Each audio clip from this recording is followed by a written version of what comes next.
On vous souhaite la bienvenue à ériclatour.com. Saviez-vous qu'ici, à Saint-Jean-sur-Richelieu, il y a une dizaine de familles d'accueil pour des chiens Mira? On les prend tout petits lorsqu'ils sont chiots. Ça prend beaucoup de sous pour les former, ces chiens-là. Il y a une activité qui se tient dimanche prochain, un brunch, et on reçoit quelques-unes de ces familles d'accueil à l'instant.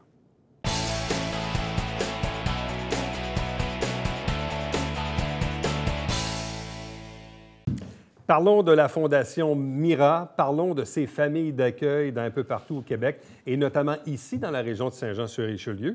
Il y a entre autres une activité parce que ça coûte des sous aujourd'hui produire un chien Mira. Ça, évidemment, on a besoin d'aide financière. Il y a un brunch qui va se tenir le dimanche 2 février à 10h à l'Érablière-au-Sous-Bois à Mont-Saint-Grégoire. Nos invités, je vous les présente à l'instant. D'abord, Serge Dupré, qui est l'un des organisateurs du brunch et qui est famille d'accueil de Yuma. De Yuma, exact. De même que Marie-Julie Ménard, qui est chef d'équipe du groupe Cheese Whiz, randonnée de vélo Les Yeux du Cœur, et famille d'accueil de Pigna, qui est la mère. De même que Chaman, qui est avec votre fille ici à ma droite. Et notre autre invitée, Myriam Sarrazin, qui est une bénévole et gardienne également pour différents chiens de famille d'accueil. Et vous êtes aujourd'hui avec Wapi. Oui. Bon.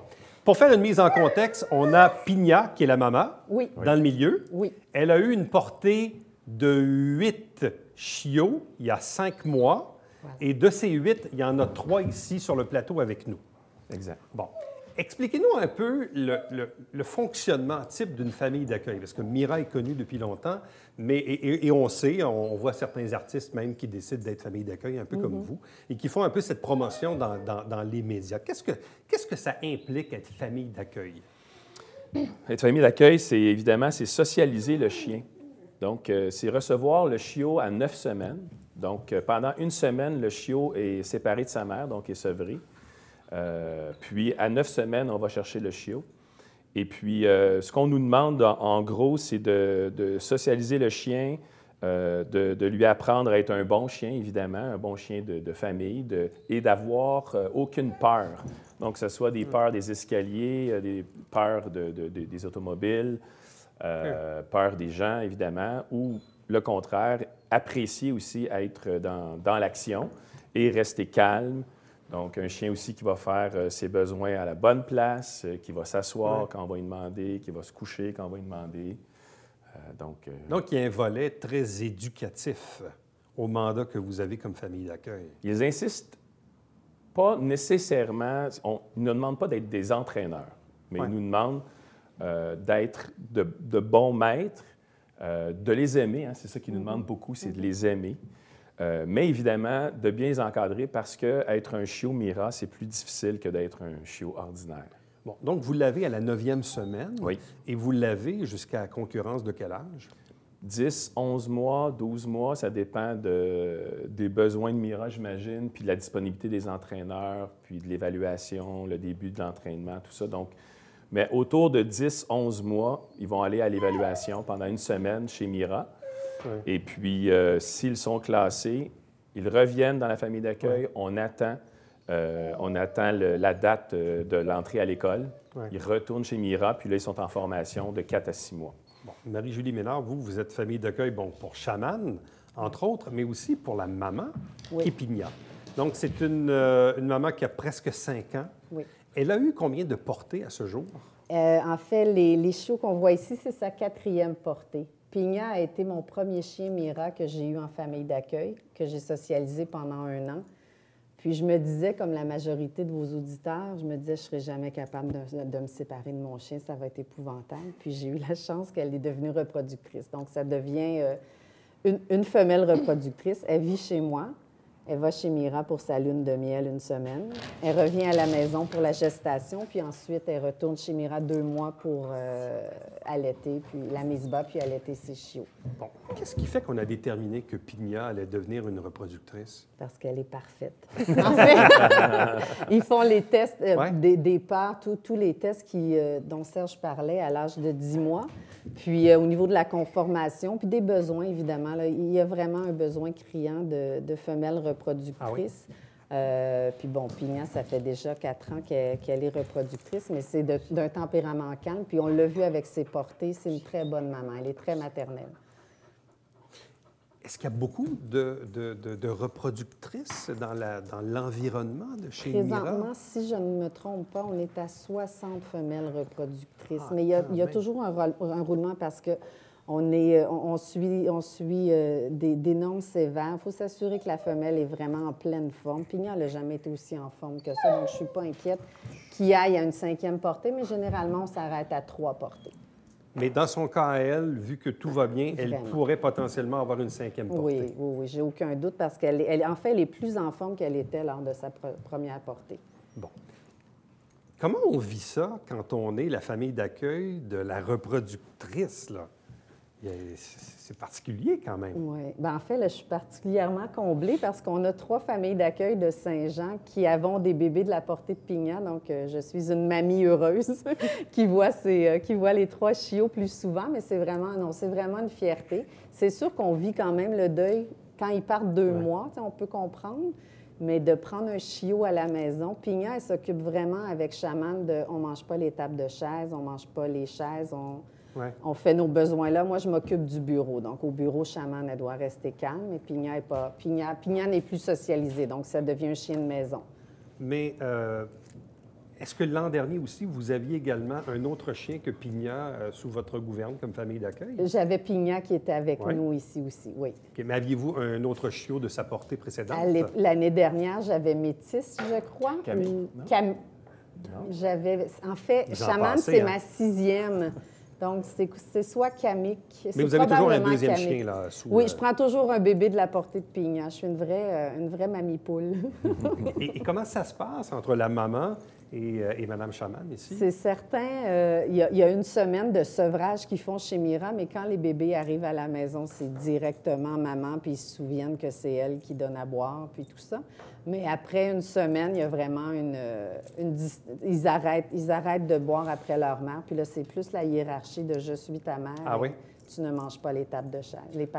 Ah oui. Oui, c'est ça qui est vraiment fascinant puis qui est aidant pour moi. Là. À la maison, c'est vraiment elle qui gère ses petits. Ah, c'est drôle, ça. Ouais. Myriam, donc vous êtes avec Wapi, Oui. qui est aussi un chiot de la portée de Pigna. Il a un petit peu plus de brun. Hein? Ouais. Il est, C'est le seul, si je ne me trompe pas, qui est brun comme ça. Oui, c'est le seul à la portée. Est-ce que ça fait longtemps que vous faites du bénévolat pour Mira? Ça va faire 1 an et demi, je dirais. J'ai commencé en étant famille d'accueil, moi aussi. Puis là, mon chien est parti. Moi, je n'ai pas décidé d'en reprendre un. J'ai trouvé... ça demande beaucoup. À mon âge, j'ai commencé, j'avais 18 ans. Donc, je me suis engagée là-dedans. Mes parents m'ont aidée, mais j'ai trouvé ça difficile à mon âge. Mais je me suis dit, je veux quand même aider Mira, puis j'aime la cause. Donc, je continue à faire du bénévolat dans les événements. J'accompagne les familles, je les aide. S'ils ont besoin d'un coup de main, je suis là. Je viens chercher les chiens. Je les amène bouger, tout ça, quand les familles n'ont pas le temps parce qu'ils sont au boulot toute la semaine. Moi, j'ai pris en la fin de semaine, puis je m'occupe des chiots. Et comment ça s'est passé, votre expérience? Là, je comprends qu'aussi, parfois, on a des vies occupées, et là, c'est un engagement de dire, est-ce que je me rembarque là-dedans une 2e année? Est-ce que je prends une pause? Est-ce que je vais y revenir peut-être dans quelques années? Comment avez-vous apprécié votre expérience d'une année, là? Je pense que ça m'a fait grandir parce que c'était vraiment de s'occuper de quelqu'un d'autre que soi-même. C'était d'occuper le chiot, c'était de prendre soin de lui. Puis j'avais de l'école, travail, amis, famille, donc j'étais remplie, puis ça m'a appris sur moi-même, bien sûr. Puis je pense le refaire dans quelques années, mais pas pour l'instant. Je fais juste en garder pour l'instant. Bon.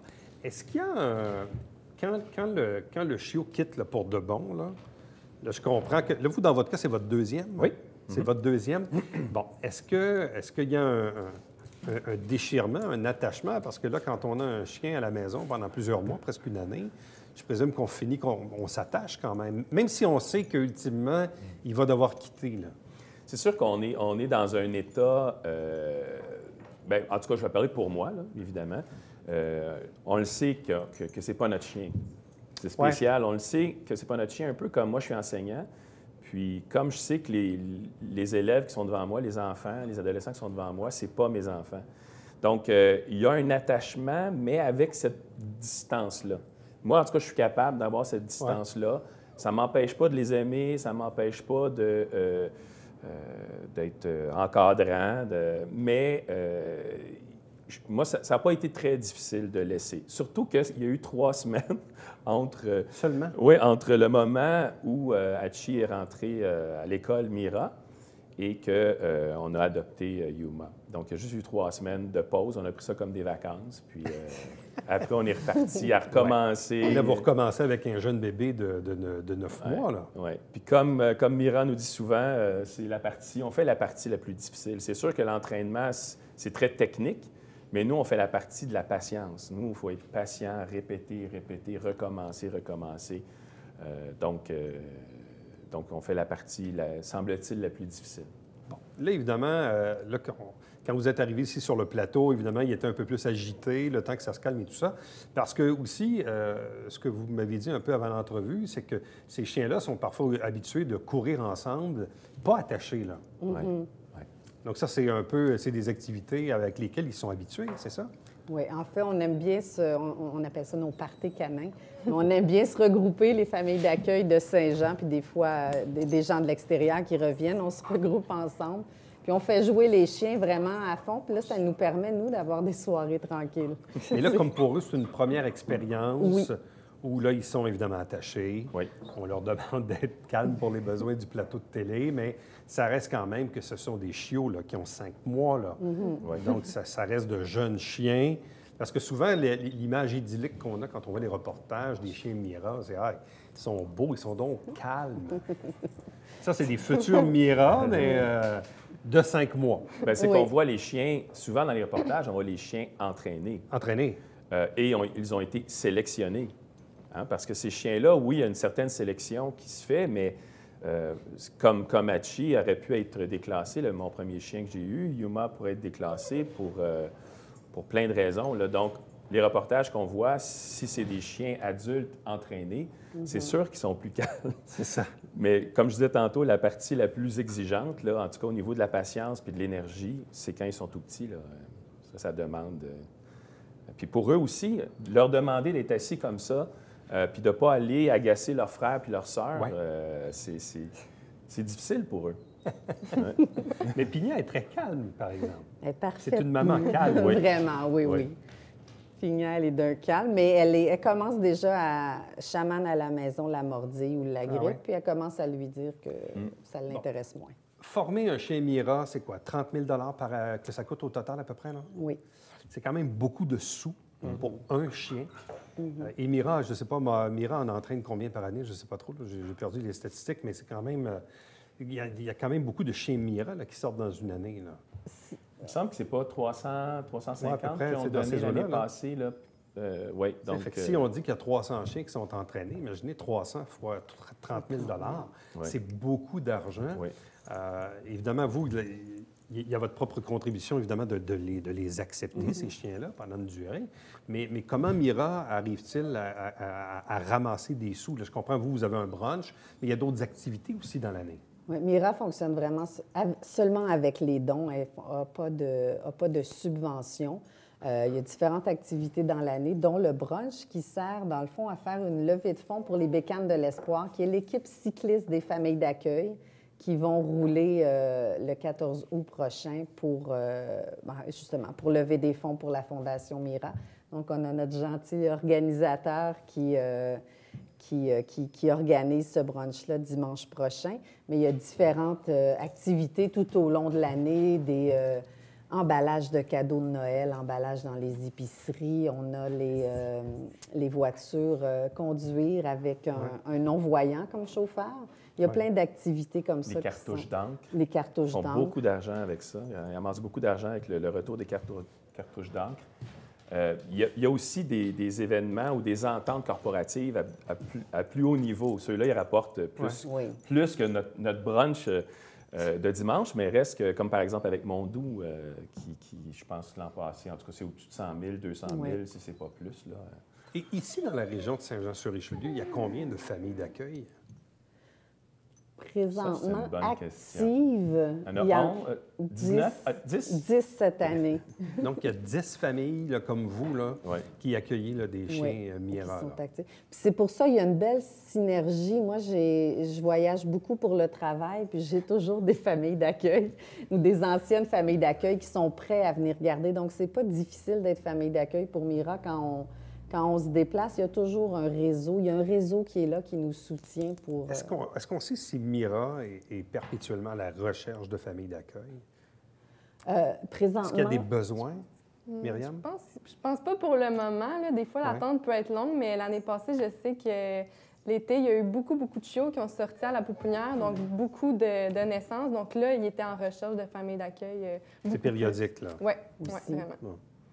Mais s'il y a des gens qui sont intéressés, c'est pas compliqué, c'est d'aller sur le site, tout simplement de remplir s'offrir, il y a un là. petit formulaire, de s'offrir, puis eux, ils vont dans l'ordre des demandes. Donc, des fois, on peut bien tomber, des fois, l'attente peut être un peu plus longue, mais d'après moi, ils sont toujours intéressés à recevoir des candidatures de familles d'accueil. Là. Bon. Et vous, comment c'est arrivé dans votre vie, ça? Nous, comment c'est arrivé? Moi, j'ai toujours voulu... Mira, ça m'a toujours fasciné comme fondation. Puis, à un moment donné, j'en ai parlé avec ma conjointe. Puis, tout simplement, de fil en aiguille, je suis allé il y avait un événement au 10-30 où Mira présentait les chiens, puis tout ça. Je suis allé là, j'ai rencontré quelques personnes de Mira. Puis, une semaine plus tard, j'avais l'appel pour la première rencontre. C'était justement à la suite d'un été où il y avait eu beaucoup de chiots. Moi, ça a été très rapide, là. Et aviez-vous déjà eu personnellement dans le passé des chiens? C'est Oui. ça, ouais. Donc, vous saviez c'était quoi, là, un bébé chien? Oui, oui, là? oui. OK.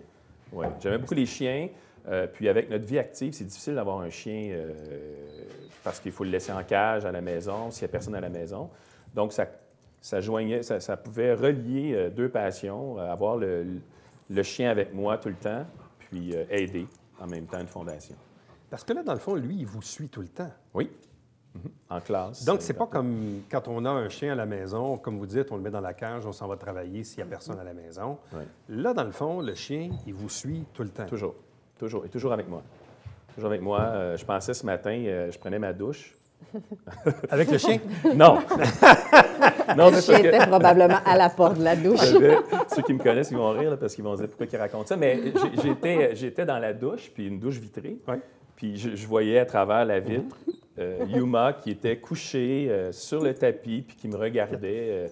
Je me dis, il est partout, tout le temps avec moi. Ouais, il ne nous lâche pas. Il nous lâche pas. Et comment ça se passe au travail? Vous êtes enseignant? Oui. Mais au travail, je l'attache plus par mesure pour ne pas m'en faire, pour que je puisse me concentrer sur l'enseignement.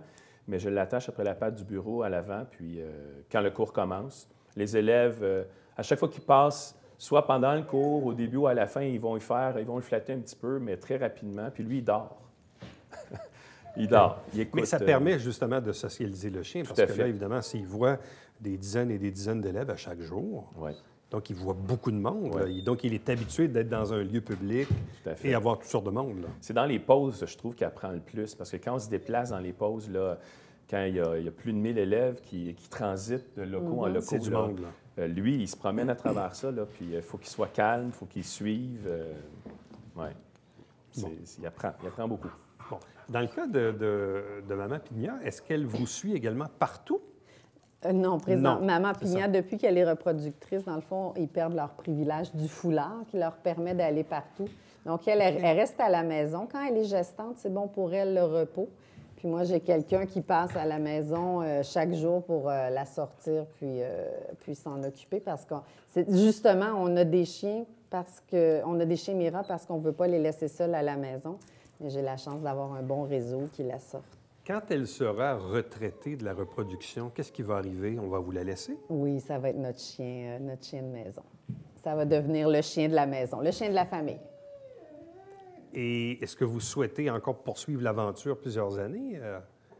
C'est certain que si elle a une prochaine portée puis qu'il y a une Ouais. femelle dedans, je poursuis avec les bébés de Pina. Mais pour l'instant, oui, j'apprécie avoir un chiot, puis j'apprécie savoir qu'on change des vies. Un chien à la fois, mais quelque part, on va changer la vie d'un bénéficiaire. Puis moi, tant que ma fille est d'accord puis que ça Elle lui est brise d'accord, pas oui. trop le cœur, je suis prête à continuer.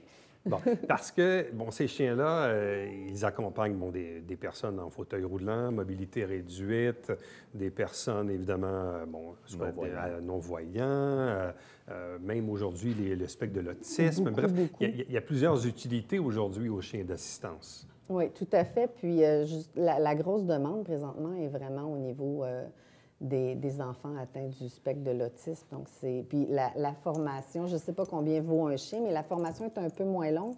Mais dans le fond, ils ont besoin des bons chiens de famille qui vont pouvoir amener partout puis qui vont apaiser l'enfant. Mais ça, c'est une demande qui est croissante chez Mira. Bon. Est-ce que Wapi va bien? Oui? Il va bien, oui. Ouais? Il va super bien, oui. Est-ce que tu le connaissais de longue date, Wapi? Bien, depuis qu'il est arrivé à Saint-Jean, oui. Là. Moi, je suis allée avec eux les chercher, les chiots, je m'en pouvais plus. Donc, je suis allée les voir tout petits, bon. Ouais. Ouais. Fait que, ouais. Mais donc, c'est ça. On sent d'ailleurs, là, on sait que Wapi, là, il vous connaît, là. C'est ça. Oui. Donc, il y a comme un lien qui se tisse, là, visiblement. Là. Ah oui, tout à fait. Puis Wapi, ça signifie heureux en langue autochtone. Donc, il porte bien son nom. Bon. Là, le brunch, donc, c'est dimanche le 2 février à 10 h à l'Érablière-au-Sous-Bois, à Mont-Saint-Grégoire. Donc, comment ça se passe? Il y a deux services, le service de 10 h et un service de 11h30. C'est un brunch là, complet. Puis les gens ont juste à se présenter parce qu'on a fait une pré-vente qui est déjà terminée. Puis donc, vu que c'est dimanche le 2 février, les gens ont seulement à se présenter à l'Érablière-au-Sous-Bois, à Mont-Saint-Grégoire.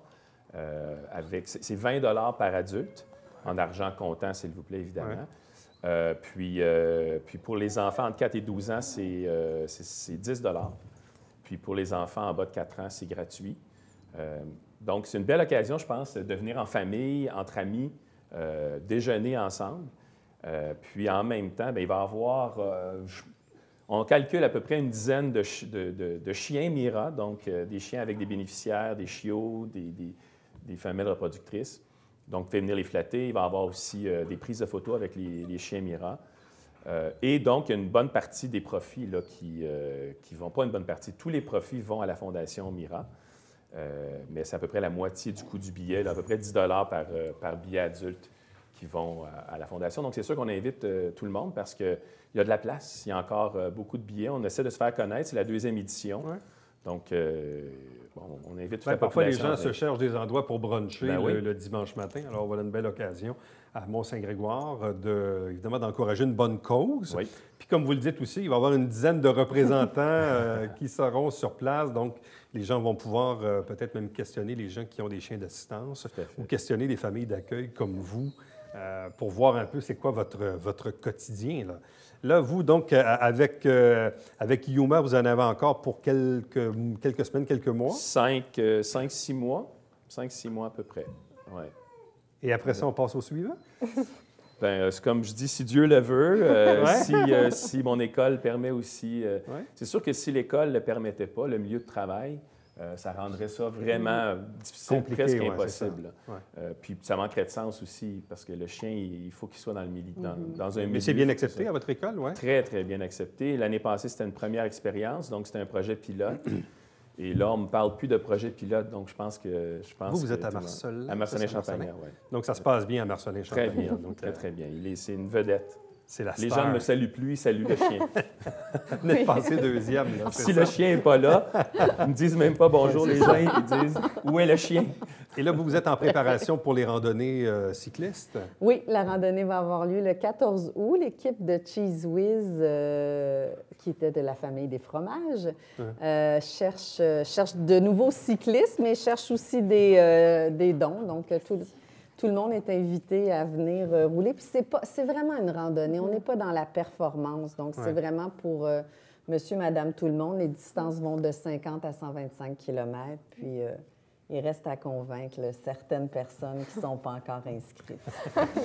Alors, rappel, brunch dimanche 2 février, 10 h, Érablière-au-Sous-Bois à Saint-Grégoire pour venir en aide à la Fondation Mira. Donc, merci à vous. Merci à vous d'être famille d'accueil. Merci donc à Yuma, Pigna, de même que Wapi et Chaman, ici à ma droite, d'avoir été quand même assez calme, mais c'est le calme légendaire de la maman qui, qui est vraiment, hein, c'est incroyable. Hein?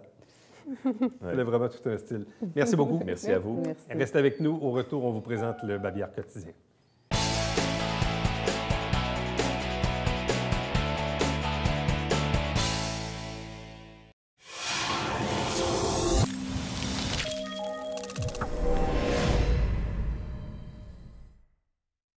Mesdames et messieurs, bonjour et bienvenue à la Justice entre nous. Mon nom est Serge.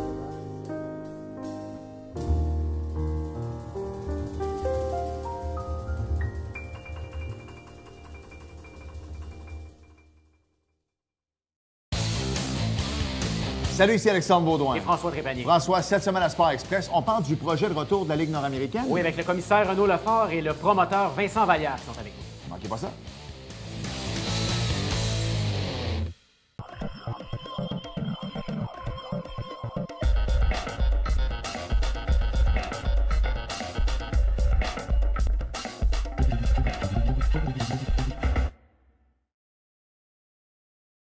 Mesdames et messieurs, bon matin et bienvenue à votre télébingo sur les ondes de télévision du Haut-Richelieu. Vous aimeriez jouer au bingo dans le confort de votre foyer? C'est possible. Tous les dimanches matins, 9h30, à la télévision du Haut-Richelieu, maintenant en haute définition au 609. C'est 4 000 $ en prix à chaque semaine. Pour vous procurer les livrets du télébingo, c'est facile.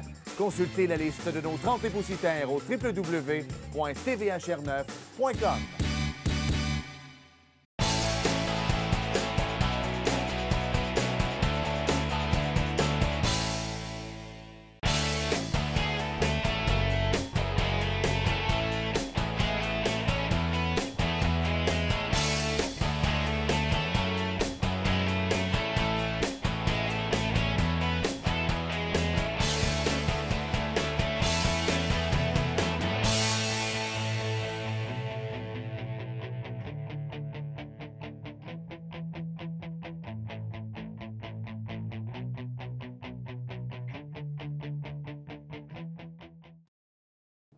Petit rappel, les 7 et 8 février, vendredi, samedi, collecte de sang au Carrefour Richelieu. Un don de sang, un don de vie. Et plusieurs fois, évidemment, les gens qui veulent donner du sang veulent se tenir informés de ces collectes de sang. Bien, il y en a une ici au Carrefour à Saint-Jean. Entre-temps, n'oubliez pas que le dimanche matin, 9h30, c'est le Télébingo, qui est toujours en direct, bien sûr, avec 4 000 $ en prix à chaque semaine. À demain. Bye-bye.